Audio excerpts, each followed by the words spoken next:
Good morning. Welcome to memory box. ఈరోజు మనం కొనసాగింపుగా స్ట్రెస్ నుంచి కోపం, అసలు కోపం అంటే ఏంటి, మనిషికి కోపం ఎందుకు వస్తుంది, కోపానికి గల కారణాలు. ప్రతి మనిషికి అంటే నీకు నచ్చని పని కానీ నీకు అనుకున్న పని కానీ అవ్వకపోతే మనలో ఉన్న హ్యాపీ హార్మోన్స్ ఏం చేస్తాయంటే ఒక స్ట్రెస్ నుంచి ఒక ఎమోషన్స్ని రిఫ్లెక్ట్ చేస్తాయి. దానివల్ల మనకేమవుతుందంటే విపరీతమైన అన్కంట్రోల్డ్ కోపం వస్తుంది.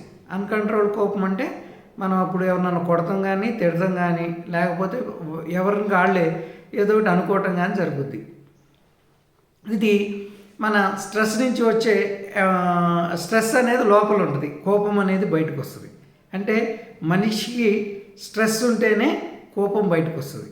అది అవకాశాన్ని బట్టి ఉంటుంది. ఇప్పుడు సపోజ్ కోపం వ్యక్తపరచడానికి అతనికి అన్ని రకాల అనుకూల పరిస్థితులు కానీ అతని యొక్క ఎదుటి వాళ్ళు యాక్సెప్టెన్స్ చేసినప్పుడు అతను మితిమీరిన కోపాన్ని ప్రదర్శిస్తాడు. అతనికి అదే ఎదుటి వాళ్ళు ఎవరు లేరు, ఇతను కోప్పడినా కానీ ఎదురు తిరిగి కొడతారనుకుంటే అది లోపలే అంచుకుంటాడు. అప్పుడు వేరే రకంగా బయటకు వస్తుంది. అంటే కోపాన్ని మనం వ్యక్తపరచుకుంటా కూడా మన చుట్టూ కొన్ని అనుకూల పరిస్థితులు ప్రతికూల పరిస్థితులు రెండు ఉంటాయి. నీ కోపం వ్యక్తపరిచినప్పుడు అనుకూల పరిస్థితులు ఉంటే నీ చుట్టూ ఉన్న మనుషులు కానీ నీ స్నేహితులు బంధువులు ఇంటి వాళ్ళు యాక్సెప్ట్ చేస్తారు. అదే నీ కోపాన్ని నీకు తెలియని వాళ్ళు కానీ నీకు తెలిసిన వాళ్ళు కానీ నీ కోపాన్ని వాళ్ళు భరించాల్సిన అవసరం లేనప్పుడు వెంటనే రియాక్షన్ స్టార్ట్ అయ్యి ఎదుటి నుంచి నీ మీదకి వచ్చి విరుచుకుపడతాం కానీ నిన్ను కొడతాం కానీ నిన్ను తిడతాం కానీ వాళ్ళకి కోపం రావడం కానీ జరుగుద్ది. అప్పుడు మనం చాలా సినిమాల్లో చెప్తాం, నీ కోపం వస్తే 1 2 3 4 లెక్కేసుకో, లేకపోతే 9 8 7 6 5 4 3 2 1 లెక్కేసుకో అని చాలామంది చెప్తారు. అది కూడా ఒక రకంగా ఒక కంట్రోల్ అన్నమాట.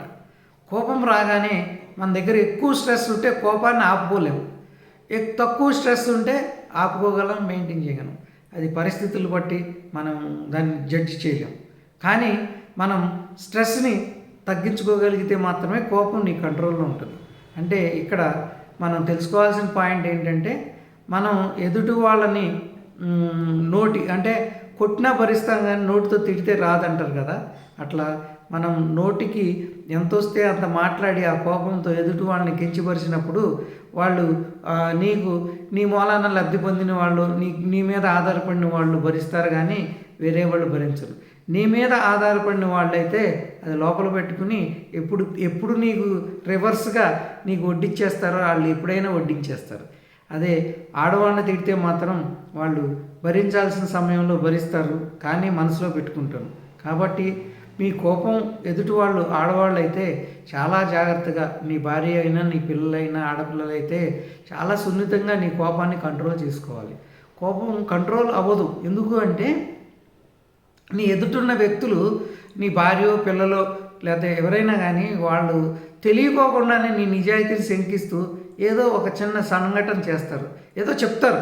వాళ్ళు అర్థం చేసుకోవటం లేదు అనే దృక్పథంతో నీ మీద నీకు కోపం వచ్చేసి వాళ్ళని ఏదో అంటావు.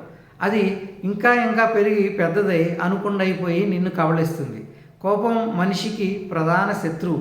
నీ విజయానికి కోపం పనికిరాదు, నీ ఆర్థికంగా నువ్వు ముందుకు పోతా కోపం పనికిరాదు. కానీ కొంతమంది ఏం చేస్తారంటే గబక్కని మాట అనేస్తారు నీ ఎదుటి కూడా. నీ కోపం కరెక్టే 100% కాదనం, నిజాయితీ ఉంటుంది, ధర్మం ఉంటుంది. నీ కోపం రావటంలో మంచివాడికి కోపం వస్తే ఎవరో ఆపలేరు అంటారు కదా. అదేవిధంగా మంచివాడికి ఏ రకంగా కోపం వస్తే ఉండి ఒకరోజు మిరుసు పడతాడు మంచివాడు. వాడు అప్పుడు లాజిక్గానే పడతాడు మంచిగా. కాబట్టి కోపం వాడికి మంచిగా ఉన్నా కానీ ఎదుటి వాళ్ళు ఏం చేస్తారంటే వాళ్ళకు తెలియనితనము, అది తెలివితనము, లేకపోతే వాళ్ళు ఏదో లోపల పెట్టుకుని ఒక మాట నిన్నని కోపం తెప్పిస్తారు. అప్పుడు నీవు ఏం చేయాలంటే చాలా నిబద్ధతతో కొంచెం బ్యాలెన్స్గా ఉండాలి మనిషి. నేనంటాను ఎవరినైనా సరే ఇది ఆఫ్ ద రికార్డ్. అంటే నీకు కోపం వస్తే సారీ చెప్పి వెళ్ళిపో. లేదు అనుకుంటే నువ్వు కాల్చి వాడిని కూల్చేస్తావా యుద్ధం చేయి కోపానికి. కాబట్టి ఎప్పుడైనా అడ్జస్ట్మెంట్ ఏంటంటే కోపానికి అసహనం, కోపం, తర్వాత అడ్జస్ట్మెంట్. ఈ అడ్జస్ట్మెంట్ నీకు ఉండాలి, సమయానుస్మృతిగా ఉండాలి. ఓకే, మనం ఒక్కొక్కప్పుడు కోపానికి హద్దు అయిపు లేకపోతే ఏమంటే మనకి స్ట్రెస్ బూస్టర్స్ పగిలిపోతాయి. కాబట్టి కొంతమంది బూతులు తిడతారు. బూతులు తిడుతున్నాడు, వీడు బూతులు తిడుతున్నాడు. ఇదేంటంటే అనాది కాలం నుంచి వస్తున్న సమాచారం. ఏంటంటే బూతులు తిడతారు కొంతమంది. ఆ బూతుల్లో అర్థాలు ఎత్తుకామనుకో, కోపం మీద అన్న బూతులకి ఇక వాడికి ఛాన్స్ దొరికినట్టు. అదిగో నన్ను అమ్మ బూతులు తిట్టాడు అని వాడికి మొదలెట్టి నిన్ను జీవితాంతం వేధిస్తాడు. కాబట్టి మనం నోటిని హద్దుగా ఉంచుకుని మనం ప్రవర్తించాలి. కోపం అనేది ఉంటుంది ప్రతి మనిషి. కోపం లేకపోతే ఎట్లా? మనం ఉప్పు కారం తింటున్నాం, కోపం ఉంటుంది. కానీ ఎదుటి వాళ్ళు మనని ఏ విధంగా కోపం తెచ్చే ప్రయత్నం చేస్తున్నారు, నువ్వు మంచివాడైతే, లేదా నువ్వే చెడ్డవాడయ్యవచ్చు, వాళ్ళనే నువ్వు రివర్స్. అది నీ నిర్ణయం మీద ఆధారపడి ఉంటుంది. మనిషికి డిఫరెన్స్ ఉంటుంది. కాబట్టి ఆ నిర్ణయం మీరే తీసుకోవాలి. మీరు మంచివాళ్ళ చెడ్డవాళ్ళ, మీరు రైటా రాంగా. మీరు రాంగ్ చేసి కూడా మీరు సారీ చెప్పే పరిస్థితి లేకుండా ఇంకా పొటారిస్తుంటే ఎదుటివాడి కోపం వచ్చి నీకు కోపం తెచ్చే పని గ్యారంటీగా చేస్తాడు. అది ఏదైనా కావచ్చు. ఈ రోజుల్లో అడ్జస్ట్మెంటు స్ట్రెస్తో వచ్చింది. కాబట్టి మనం సహనాన్ని కోల్పోయినప్పుడు కోపం ఎక్కువగా ఉంటుంది. అది తర్వాత అసహనం అనేది నెక్స్ట్ సబ్జెక్టు. కోపం తర్వాత వచ్చేది అసహనం. అసహనం ఎందుకు వస్తుంది అనేది నెక్స్ట్ సబ్జెక్ట్లో మాట్లాడుకుంటాం. కోపం ఏమంటే తన కోపమే తన శత్రువు అంటారు. తన కోపమే తన శత్రువు అంటే నీకు కోపం వస్తే అది నీకు శత్రువుగా మారిపోద్ది. కోపం రాకూడదని కాదు, వస్తుంది. కోపం రావాలి. ఎక్స్ప్రెషన్ చేసే పద్ధతులు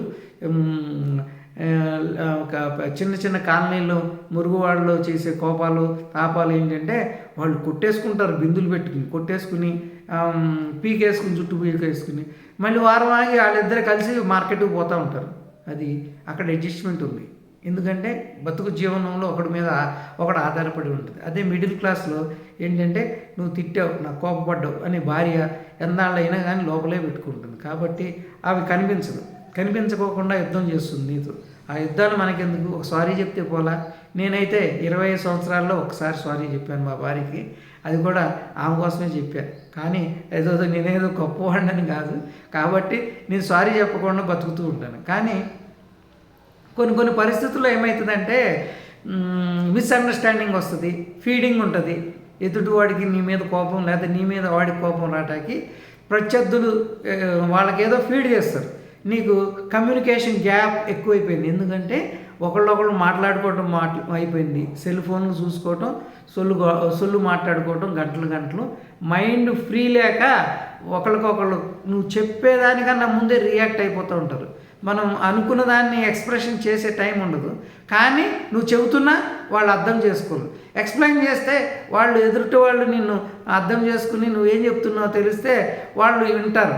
కానీ నీ కోపం ఎప్పుడు వస్తుందంటే నేను ఇంత ప్రయత్నం చేశాను వాళ్ళు వినకపోగా నా మీదే అసహించుకుంటున్నారనే కోపం నీది ఉక్రోషంగా మారి అది కోపంగా బయటకు వస్తుంది. కోపం ఎక్కువ ఉన్న వాళ్ళకి బీపీ ఉంటుందంట. ఎందుకంటే నిజాయితీ పరులు కోపం ఎక్కువ. ముక్కు మీద కోపం రాడికి మాట వెంటనే అంటాడు, పట్టించుకోడు. ఎవడున్నాడు. ఒక అహంకారంతో కూడిన కోపం ఎప్పుడైనా కొంప ముంచుద్ది. వాడి అహంకారంతో ఎదుటి వాళ్ళని వాడి కోపం తెచ్చేసుకుంటాడు. అహంకారం ఏం చేస్తుందంటే మనిషిలో కోపాన్ని పెంచుద్ది. అంటే నాకు అంతా ఉంది, నేనే ప్రపంచాన్ని నేనే సృష్టించాను, అందరూ నాకు బానిసలుగా బతకాలి, అన్ని నేను చెప్పినట్టు వినాలని వాడికి ఒక రోషంతో ఉంటాడు. రోషంలో నుండి వాడు అనగానే వెంటనే వాడు కోపంతో ఏదో ఒకటి మాట అంటాడు. ఆ విధంగా మనుషుల్ని చాలామంది చాలా రకాలుగా పెత్తనం చేసేవాడు. ఆ పెత్తందారితనం పోయింది. డెమోక్రసీలో కాలం మారిపోయింది. కూడు గుడ్డ లేని రోజుల్లో బియ్యం కోసం తిట్లు తినేవాళ్ళు. దొర తిడితే పడేవాళ్ళు.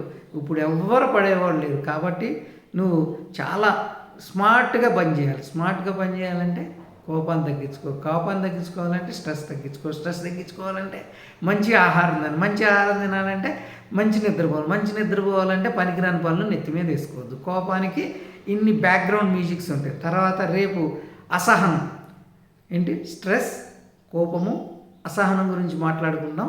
ఇప్పటికే వీడియో చాలా లాంగ్ అయిపోయింది. ఇంతటితో ముగిస్తున్నాను. Signing off JP sir. మీకు వీడియో నచ్చినట్టయితే షేర్ చేయండి, కొంతమందితో సబ్స్క్రైబ్ చేయండి. బాగా పోతుంది ఈ మా మెమరీ బాక్స్ ఛానల్. మీ అందరి సహకారంతో మీరు కొంతమందితో చేపిస్తే వాళ్ళకు మంచి చేసినట్లు అవుతుంది. కాబట్టి I'm requesting everybody, please subscribe today memory box. Signing off JP sir. నమస్తే.